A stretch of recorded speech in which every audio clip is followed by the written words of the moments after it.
특은세 둘째 날입니다. 함께 하신 온 성도님들 하나님의 은혜가 충만하시길 바랍니다. 이 시간 함께 찬양하세 박수치며 하나님 앞에 나아가겠습니다.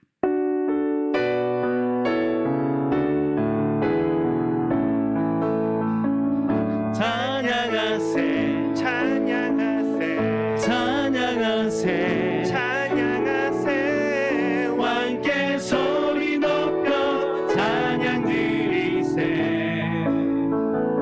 찬양하세 찬양하세 찬양하세 찬양하세 왕께 소리 높여 찬양 드리세 찬양 받기에 합당하신 주님 언제나 동일하신 주 무릎 꿇고서 주 이름 외치세 예수 나의 왕 예수 나의 왕 예수 나의 왕 아멘 찬양하세 찬양하세 찬양하세 찬양하세 찬양하세 왕께 소리 높여 찬양 드리세 찬양하세 찬양하세 찬양하세 찬양하세 왕께 소리 높여 찬양 드리세 찬양 받기에 합당하신 주님 언제나 동일하신 주 무릎 꿇고서 주 이름 외치세 예수 나의 왕 예수 나의 왕 예수 나의 왕 아멘 찬양 받기에 합당하신 주님 언제나 동일하신 주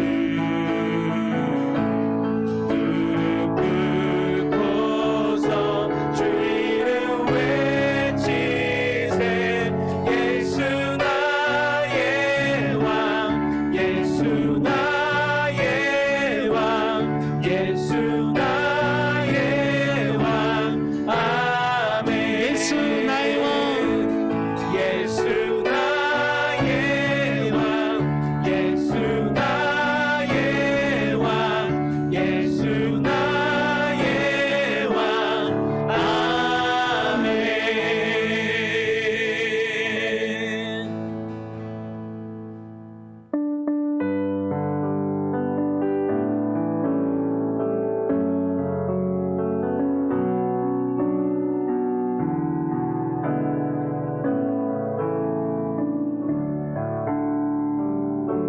내 모습 이대로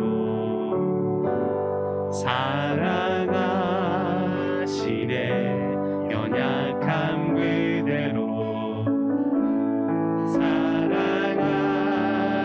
사랑하시네 나의 모든 발걸음 주가 하시나니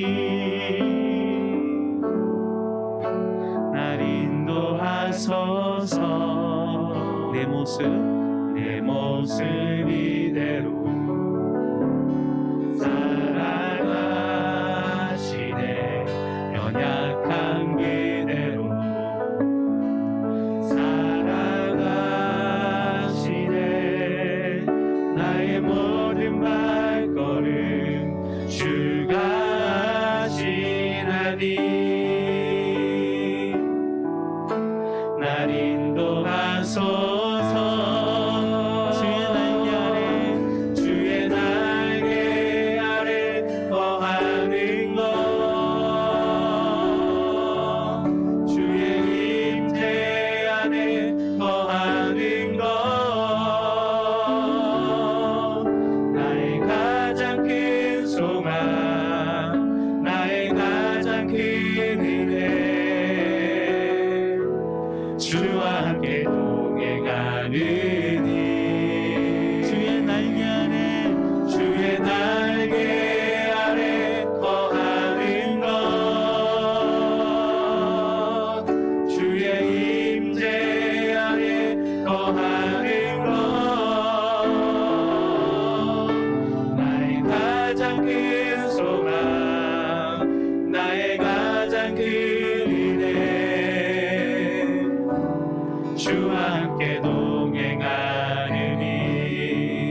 다시 한번 내 모습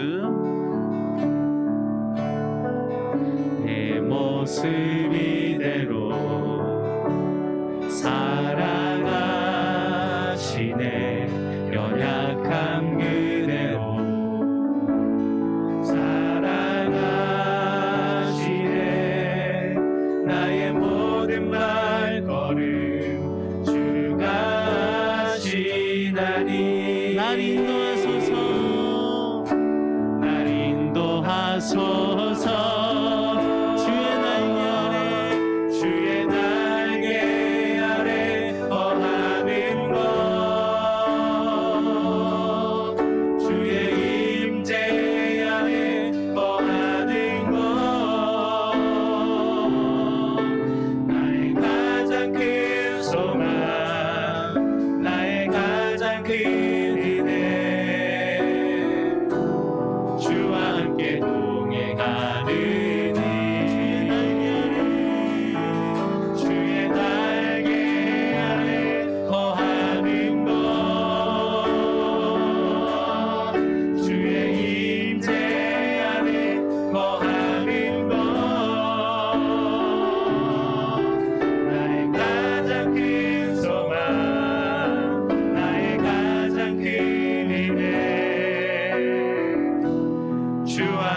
동행하리. 나의 가장 큰 소망, 나의 가장 큰 소망, 나의 가장 큰 은혜, 주와 함께 동행하리리.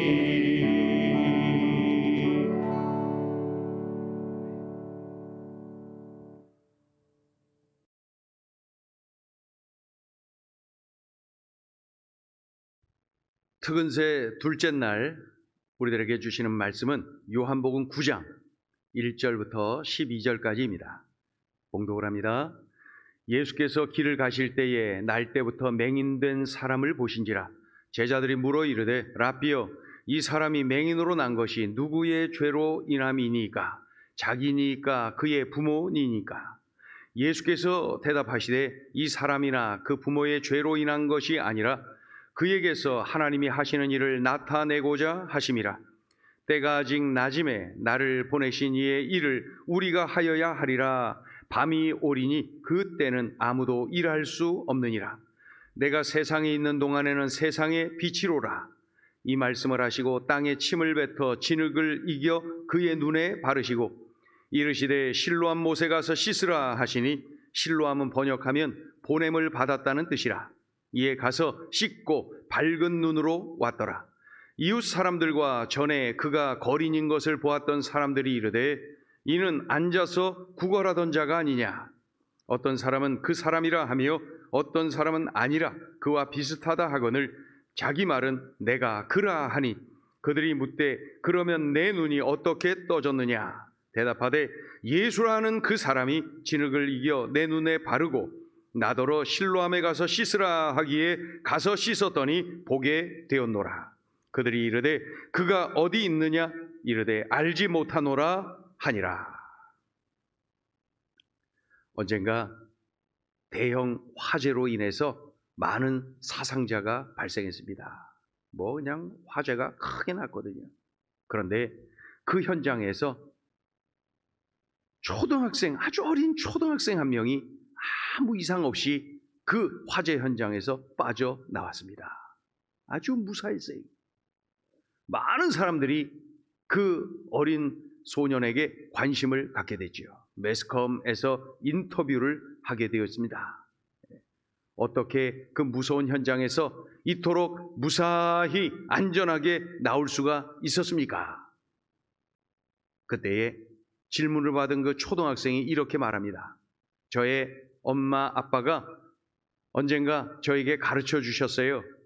화재가 발생하면 말이야, 손수건을 입에 틀어막아. 손수건이 없으면 옷을 벗어서 입을 막아. 그리고 몸을 바짝 숙여서 입구를 향하여서 빠른 걸음으로 달려나가야 된다. 그 말씀이 생각나서 그대로 했습니다. 엄마 아빠가 가르쳐 주신 대로 그대로 했습니다. 그래서 무사히 나올 수가 있었습니다. 그러니까 부모님이 가르쳐 주신 대로 그대로, 매뉴얼대로 그대로 그 결과 그렇게 되었다는 거예요. 참 잘했지요? 참 잘했어요. 오늘 우리가 읽은 본문을 보면은 시각 장애인이며 거린, 이 얼마나 불쌍합니까? 그가 예수님께서 진흙에 흙을 뱉어서 진흙이죠. 그런 후에 그 흙을 그의 눈에 붙입니다. 그리고 말씀하셨죠. 실로암 연못에 가서 씻으라. 그때 이 사람이 묻지도 않고 따지지도 않고 실로암 연못으로 갑니다. 그 물에 눈을 씻습니다. 그 결과 어떻게 됐어요? 눈을 뜹니다. 앞을 보게 되었어요. 시각장애인이 눈을 떴어요. 기적이 일어났어요. 예수님이 잘 치료해 주신 거죠. 즉각 순종했더니, 철저하게 순종했더니 이런 축복을 누리는 것 좀 보십시오. 순종 뒤에 기적이 있었어요.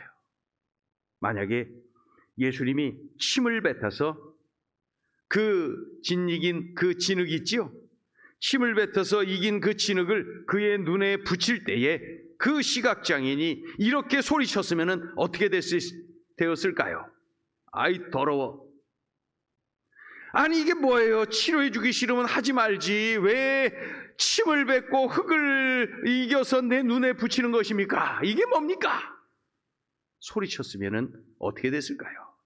그 시각장애인이 그날 예수님을 거절했더라면 어떻게 되었을까요? 또 예수님이 진흙을 그의 눈에 붙인 후에 실로암 연못에 가서 씻으라 라고 하셨을 때 그 시각장애인이 이렇게 소리쳤다면 어떻게 되었을까요? 아니, 위험하죠.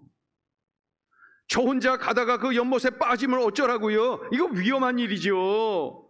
그러면서 예수님을 거절했더라면 어떻게 되었을까요?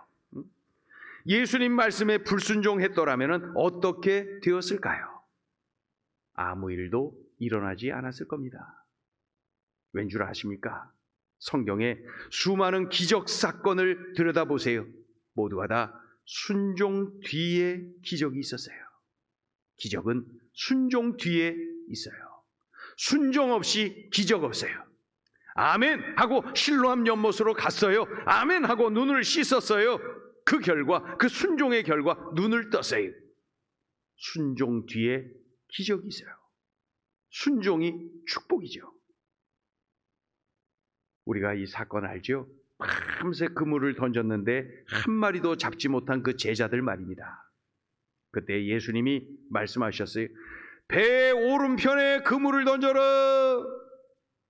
지금까지 왼쪽에만 던졌겠습니까? 그물을 왼쪽, 오른쪽, 앞, 뒤 다 던졌지요. 그런데 굳이 우리 예수님께서 새벽녘에 오셔서 하시는 말씀이 배 오른쪽에 그물을 던져라. 이거 순종할 맛이 나겠습니까? 예수님 왜 이렇게 하시는 겁니까? 가뜩이나 피곤한데, 밤새 일해서 피곤한데 말이죠. 그런데 이게 오른쪽에 또 던지라고 합니다. 그러나 그때 어떻게 해요? 순종합니다.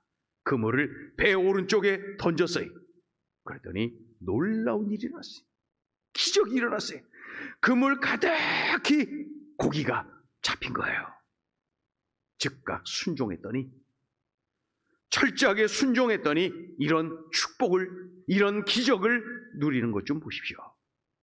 도대체 이해가 안 가지만은 주님의 말씀이라면은 순종하세요. 축복을 누립니다. 즉각 순종할 때 주님이 부어주시는 엄청난 축복, 놀라운 기적을 경험하게 되는 것이죠. 주님이 우리에게 진심으로 원하는 것이 뭐예요? 주님이 나에게 원하시는 것이 뭐예요? 즉각 순종하는 거예요. 철저하게 순종하는 거예요. 순종하는 거예요. 순종. 주님 말씀에 순종, 주님 뜻에 순종. 왜 순종하라고 하십니까? 내게 복을 주시려고, 나 행복하게 만들려고 하나님이 그렇게 하시는 거예요. 예수님의 제자들이 갈릴리 바다를 어느 날 건너게 되지요. 그때에 심한 풍랑을 만나게 됩니다. 베테랑 어부들이 그 배 안에 있으니까 어떻게 해요? 물을 막 퍼내고 노를 젓고 왼쪽 오른쪽 하면서 노를 막 젓고 실력 발휘를 합니다. 살 수 있는 방법을 총동원해서 애를 쓰고 수고하고 그렇지만은 결국 어떻게 됩니까? 배가 뒤집어질 것 같아요. 가능성이 없어요. 이제 죽을 것만 같아요. 바로 그때에 예수님께서 저 산 위에서 기도하고 계시던 그 예수님이 물 위를 걸어서 제자들에게 오신 거예요. 빠른 걸음으로 제자들을 찾아오셨어요. 그랬더니 그 물 위에 떠서 걸어오시는 예수님을 보고 제자들이 어떻게 했어요? 예수님! 그랬나요? 아니, 유령이다! 그렇게 소리쳤어요. 유령이다. 어떻게 사람이 물 위를 걷느냐? 그런 뜻이죠. 그때 베드로가 예수님인 줄로 알고 이렇게 말합니다. 예수님, 저를 좀 오라 그러세요. 제가 물 속으로 뛰어들겠습니다. 그때 예수님께서 말씀하셨죠. 오라! 딱 한마디 짧게 오라! 그러자 베드로가 바다에 뛰어듭니다. 그리고 물 위를 걷는 거예요. 왼발 오른발 해가면서 물 위를 걸어서 예수님께로 가는 그러한 모습을 봅니다. 오라 라는 짧은 말씀에 즉각 순종하여 바다로 뛰어들었죠. 인류 역사상 물 위를 걸은 최초의 사람, 유일한 사람이 된 거죠. 즉각 순종하니까 이런 기적까지도 허락해 주신 것이죠. 순종 뒤에 기적이 있어요. 순종 뒤에 축복이 있어요. 성경을 읽는 대로, 설교를 듣는 대로, 하나님 말씀을 깨닫는 대로 순종하세요. 순종이 생명입니다. 순종이 축복입니다. 세상 어떤 말보다도 우리 주님의 말씀, 우리 주님의 뜻에 순종하는 거예요. 순종. 하나님이 복을 주실 수밖에 없는 사람이 바로 이 사람이에요. 주님 말씀에 순종하는 사람. 이 사람이 하늘과 땅의 복을 누리는 사람, 잘 될 수밖에 없는 사람, 주님이 책임져 주실 수밖에 없는 사람, 그런 사람이 순종이 축복이에요. 성경을 읽는 중에 깨달음이 있거든 순종. 설교를 듣는 대로 순종. 하나님 뜻을 깨닫는 대로 순종. 이런 정도의 믿음의 실력자들이 되어야 되지 않습니까? 우리들이 이렇게 살아야죠. 이렇게 살아야죠. 예수님을 믿는다는 게 뭡니까? 예수님 말씀에 순종한다는 거예요. 예수님을 믿는 사람이 누굽니까? 예수님 말씀에 순종하는 사람이에요. 순종하는 사람. 그 사람에게 우리 주님은 더 좋은 곳으로 부어주시고 참으로 복된 길로 이끌어 가시고 하늘과 땅에 넘치는 은혜를 주시고 잘 될 수밖에 없는 삶을 허락해 주신다는 거예요. 새학년, 새학기를 맞이해서 우리가 결단하면 좋겠어요. 하나님, 저 하나님 말씀에 순종하며 살 거예요. 하나님 뜻대로 살 거예요. 그것이 바로 믿음의 사람의 모습 아닙니까? 우리 꼭 그렇게 살자고요. 기도하겠습니다. 이 시간에 기도할 때 우리가 어제처럼 또 합심하여서 함께 기도합니다. 오늘 주신 말씀처럼 하나님, 제가 늘 성경을 읽는 대로 순종, 설교를 듣는 대로 순종, 하나님의 뜻을 깨닫는 대로 순종, 순종의 삶을 살게 해주세요. 결단하며 기도하시고, 또 한 가지는 새학년 새학기를 맞아서 4명의 친구를 한 달 내로 전도하게 해주세요. 4명의 친구에게 예수님을 전하게 해주세요. 한 달 내로 전도하게 해주세요. 그거 붙잡고 우리가 한번 기도하자고요. 그렇게 기도하며 시작하면은 그 학교가 선교지가 되고 날마다의 하루하루의 학교 가는 것이 기대가 되고 그렇습니다. 그러한 기도를 우리가 해야 되겠어요. 자, 우리 마음 모아서 합심하여서 함께 기도하고, 기도가 그쳐지면은 이제 음악 소리가 나면은 자연스럽게 여러분 개인 기도 또 이어서 하길 바랍니다. 함께 기도하겠습니다. 할렐루야. 하나님 아버지 감사합니다. 오늘 들려주신 말씀이 귀하고 귀합니다. 하나님의 말씀을 읽는 대로 듣는 대로 깨닫는 대로 순종할 때에 하나님께서 예배 놓으신 은혜를 부어주시고 참으로 잘 될 수밖에 없는 하늘과 땅의 복을 넘치도록 부어주시며 이끌어 가시는 것을 봅니다. 하나님 아버지, 말씀에 순종하는 사람이 하나님의 자녀요, 참으로 주님의 뜻에 순종하는 자가 주님을 믿는 그리스도인입니다. 우리들이 바로 그러한 삶, 순종의 삶을 살게 하여 주시옵소서.